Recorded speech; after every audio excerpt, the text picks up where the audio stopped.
انسان تباً خود غرض واقع ہوا ہے، وہ اپنا فائدہ اور اپنا تحفظ سب سے پہلے دیکھتا ہے۔ یہ خود غرضی اس کے حیوانی وجود کی بقا کے لیے ضروری ہے۔ وہ ایسا نہ کرے اور اپنے مفادات اور تحفظ کو پیش نظر نہ رکھے تو زیادہ وقت نہ گزرے گا کہ وہ موت کے گھاٹ اتر جائے گا یا اسے بہت سے نقصانات اٹھانا پڑیں گے۔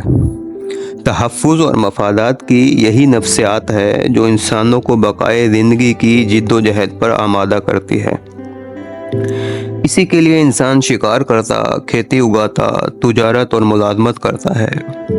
اسی کے لیے انسان مال جمع کرتا، گھر بناتا اور خاندان اور قبیلوں کی شکل میں جڑ اور مل کر رہتا ہے۔ تاہم مفاد اور تحفظ کو یہ نفسیات ان جائز حدود تک محدود نہیں رہتی، بلکہ انسانی تاریخ میں ظلم و ستم، ناانصافی، باہمی جھگڑوں اور اختلافات، دوسروں کی جان، مال اور آبرو کی پامالی، ان کی زمینوں پر قبضے، دوسرے ملکوں اور اقوام پر حملے اور انسانوں اور قوموں کو غلام بنا لینے تک جو سارے واقعات نظر آتے ہیں، ان کے پیچھے اکثر یہی نفسیات کام کر رہی ہوتی ہے۔ غذا اور اجناس کی قلت کے زمانے میں بڑے تاجر اسی وجہ سے ذخیرہ اندوزی کرتے ہیں۔ سرکاری اہلکار اور حکومتی مناصب پر فائز لوگ اسی وجہ سے رشوت لیتے اور ناجائز مال کماتے ہیں۔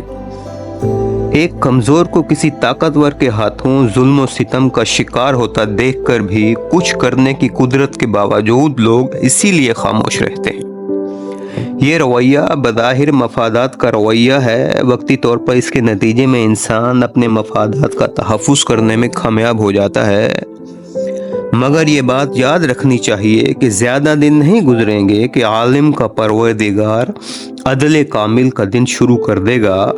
اس دن رائی کے دانے کے برابر بھی کسی نے اگر ظلم کر رکھا ہوگا تو وہ اس سے اس ظلم کا حساب لے گا۔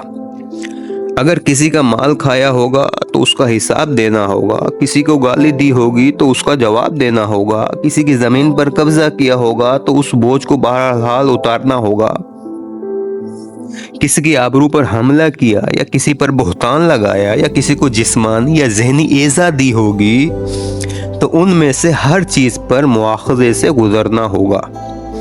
یہ وہ دن ہوگا جب ہر شخص کو معلوم ہو جائے گا کہ سب سے بڑا مفاد اصل میں جنت کا حصول تھا اور سب سے بڑا تحفظ جہنم کی آگ سے بچنا تھا۔ چنانچہ جن لوگوں نے دنیا کی زندگی میں جنت کے اس مفاد کو اور جہنم کے اس نقصان کو پیش نظر رکھا ہوگا، وہ لوگ اس روز سرخرو ہوں گے۔ یہ وہ لوگ ہیں جو اپنے دنیاوی مفادات سے پہلے ہمیشہ آخرت کے مفادات کے بارے میں سوچتے رہے، دنیا کے نقصان اور اس سے بچنے کی فکر سے پہلے جہنم کی بھڑکتی ہوئی آگ کے بارے میں فکر مند رہے۔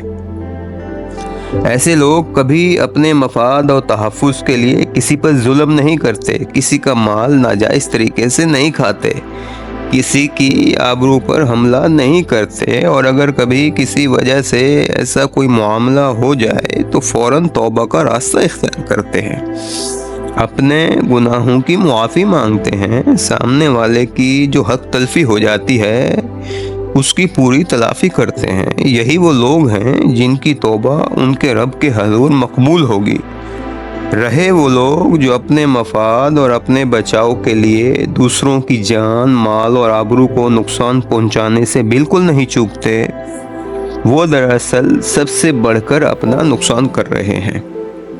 وہ جنت کو چھوڑ کر جہنم کو اپنا ٹھکانہ بنا رہے ہیں۔ جنت کی محرومی سے بڑی کوئی محرومی نہیں اور جہنم کے نقصان سے بڑا کوئی نقصان نہیں۔